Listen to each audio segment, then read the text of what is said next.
Have you ever felt like in your yoga practice, it was hard to sit upright or get your spine tall? Well, that could have something to do with a muscle group called your hamstrings. So, David is going to help me show this to you right now. So, your hamstrings start at your sitting bones, which is that bony thing that you can feel when you sit down. And your hamstring runs all the way down the back of your leg below your knee. So if your hamstring is tight, it could pull your pelvis underneath and cause you to find that slouching feeling. Uh-oh. However, there's good news. Because your hamstring crosses two joints, if you bend your knee, look at this, you're going to create slack in your hamstring that then lets you sit up nice and tall again out of your sitting bone.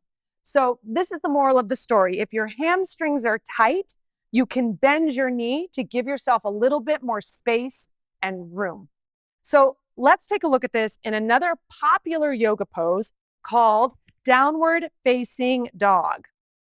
So in downward facing dog, again, you can see it's like the same pose we just did, but upside down. Your hamstrings are getting stretched. So if you have tight hamstrings, it might mean that your pelvis gets pulled underneath, creating a rounded back.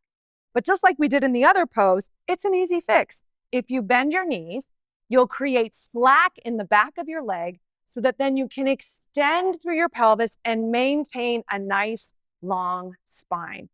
Thank you, David. So this is a trick you can take with you into all of your hamstring stretching yoga postures.